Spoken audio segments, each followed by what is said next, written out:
देखिए, BJP washing machine है, ये बात तो आज देश में हर गली चौराहे पे चर्चा हो रही है। लेकिन जहां तक राघव चड्ढा का सवाल है, तो आप बीजेपी की बी टीम है। आपको बीजेपी ने खड़ा इसलिए किया था ताकि वो कांग्रेस को कमजोर कर सके। ये पूरा का पूरा आरएसएस द्वारा प्रायोजित था। देखिए, ये भगत सिंह का अपमान है।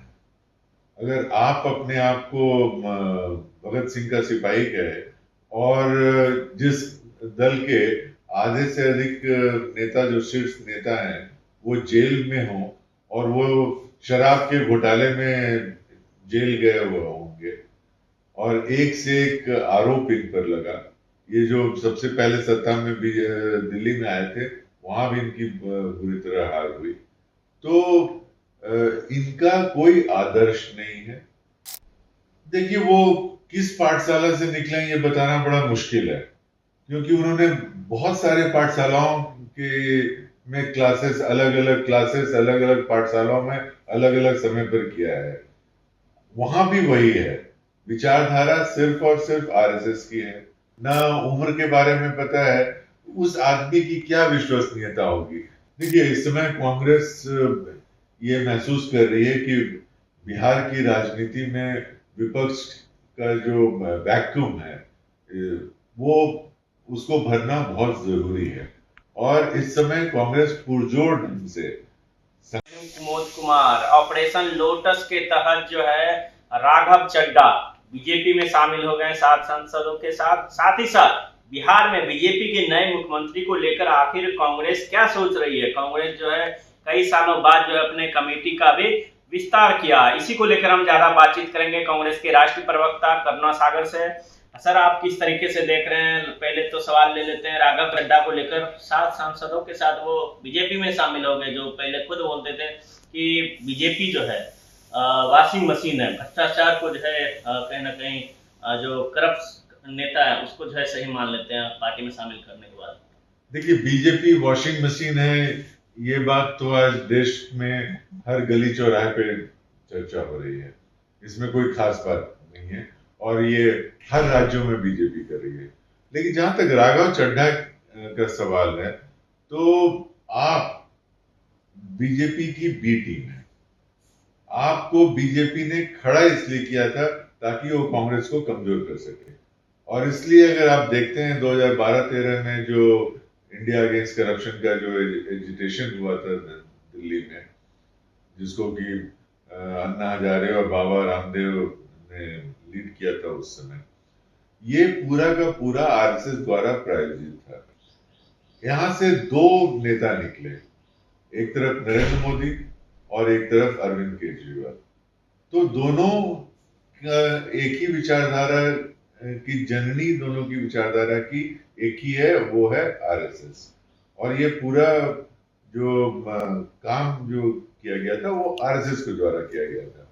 तो आप में अगर कोई नेता, आपका नेता अगर बीजेपी में जा रहा है, तो समझिए कि वो बी टीम से ए टीम में जा रहा है, उसका प्रमोशन हो रहा है। और आप में की कोई विचारधारा तो है नहीं। आज तक ये इतने सालों से राजनीति ये कर रहे हैं, लेकिन किसी को ये नहीं पता है कि इनकी सोच क्या है। लेकिन वो तो बोलते हैं हम गरीबों के लिए लड़ रहे हैं, भगत सिंह के सिपाही हैं। देखिए, ये भगत सिंह का अपमान है। अगर आप अपने आप को भगत सिंह का सिपाही कहे और जिस दल के आधे से अधिक नेता, जो शीर्ष नेता हैं, वो जेल में हों और वो शराब के घोटाले में जेल गए हुए होंगे और एक से एक आरोप इन पर लगा। ये जो सबसे पहले सत्ता में भी दिल्ली में आए थे, वहां भी इनकी बुरी तरह हार हुई। तो इनका कोई आदर्श नहीं है। इनको जो कांग्रेस मुक्त भारत का जो सपना बीजेपी देख रही है, उस सपने में एक इंस्ट्रूमेंट की तरह, एक हथियार इस्तेमाल कर रही है हमारी पार्टी। इस्तेमाल कर रही है। और जिन राज्यों में हम मजबूती से चुनाव लड़ते हैं, जहां हमारी जीतने की पूरी मतलब चांसेस रहती है, वहां पर वोट काटने के लिए आपको खड़ा किया जाता है। तो राघव चड्ढा ने सिर्फ घर वापसी की है, इसमें कोई घर वापसी घर वापसी बहुत बड़ी बात बोल रहे हैं। बिल्कुल।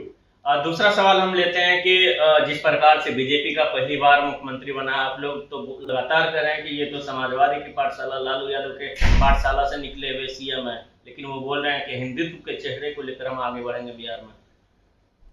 देखिए, वो किस पाठशाला से निकले ये बताना बड़ा मुश्किल है, क्योंकि उन्होंने बहुत सारे पाठशालाओं के में क्लासेस, अलग अलग पाठशालाओं में अलग अलग समय पर किया है। वहां भी वही है, विचारधारा सिर्फ और सिर्फ आरएसएस की है। बीजेपी के जो लोकल नेता हैं उनको इस बात की समस्या है कि इनको लगता है कि ये बीजेपी में भी आयातित नेता है, और इस समय बीजेपी के अंदर एक अंतर कलह चल रहा है। और वो दो तरह के नेता लोग हैं इस समय बीजेपी में, एक जो दूसरे दलों से आयात किए गए हैं, और दूसरे जो आरएसएस से, आप ये कहना चाह रहे हैं कि गुटबाजी चल रही है अंदर अंदर? गुटबाजी नहीं, पूरी की पूरी अंतर कलह है, और बीजेपी इस समय दो धड़े में बटा हुआ है। और खासकर अगर आप बीजेपी के नेताओं से व्यक्तिगत रूप से बात कीजिए तो आप भी वही कहेंगे जो मैं अभी आपको कह रहा हूं। तो सम्राट चौधरी इसी तरह के नेता हैं जिन्होंने आरजेडी से लेके समता पार्टी से लेके, जीतन राम मांझी की पार्टी से लेके, और 2009 में ये बीजेपी में आए हैं, 2017 में बीजेपी में आए। तो ये इनको जो इनका जो आदर्श है वो एक नया जामा है, और वो सिर्फ और सिर्फ स्वार्थ है, और ये एक स्वार्थी नेता का एक उदाहरण है। लेकिन सर, बीजेपी के नेता कह रहे हैं युवा है, युवा सोच है, बिहार के लिए नया विजन है, तैयार किए हुए हैं, अलग अलग जिलों के लिए नए नए एयरपोर्ट बनाने वाले हैं। कुमोद जी, आप अगर किसी के साथ अपना संबंध बनाते हैं, किसी को मित्र भी बनाते हैं, तो उस व्यक्ति के बारे में जानना चाहते हैं कि उसका क्या बैकग्राउंड है, उसका नाम क्या है, उसकी शिक्षा क्या है, उसका उम्र क्या है। जिस व्यक्ति का ना नाम का पता है, ना शिक्षा के बारे में पता है, ना उम्र के बारे में पता है, उस आदमी की क्या विश्वसनीयता होगी। जिस आदमी पर आप विश्वास नहीं कर सकते हैं, उस आदमी को आप चाहते हैं कि बिहार की जनता, और खासकर बिहार वो जो पाटलिपुत्रा और जो चाणक्य की भूमि रही है, मगध की धरती रही है, बिहार ने देश को दिशा दिखाने का काम अनेकों समय किया है, प्राचीन काल से लेके आधुनिक इतिहास तक। वैसे लोग इस तरह के बहुरूपीय को, जिसके बारे में कुछ भी नहीं पता है, उसको अपना नेता कैसे मान सकती है? सर, कुछ दिन पहले फ्लोर टेस्ट चल रहा था, सम्राट चौधरी ने कबूल किया कि हमें नीतीश कुमार ने सीएम बनाया है।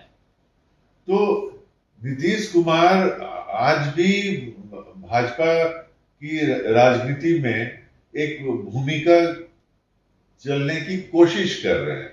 नीतीश कुमार को भाजपा को हटाना था, तो इसके लिए उनको ये गलतफहमी दी गई कि आप ही के जो चॉइस है उसको मुख्यमंत्री बनाया जा रहा है।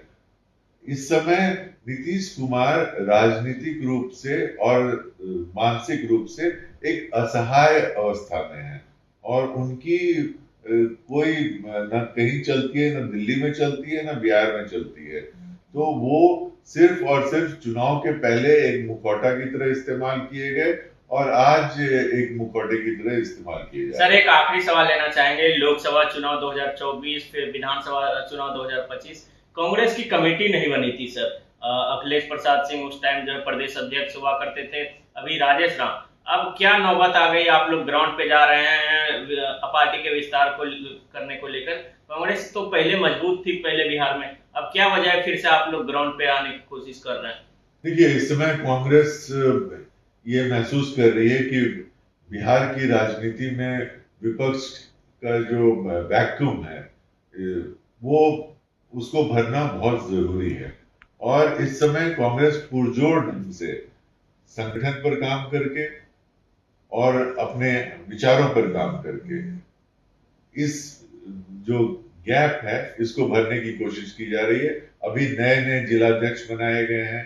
हमने 48 जिले से 53 संगठन का जिला बनाया, उसको हम लोगों ने बढ़ाया, 38 जिले से 53 बनाया आपने। 53 बनाया, और उन सब के लिए एक ट्रेनिंग की प्रक्रिया शुरू की गई है।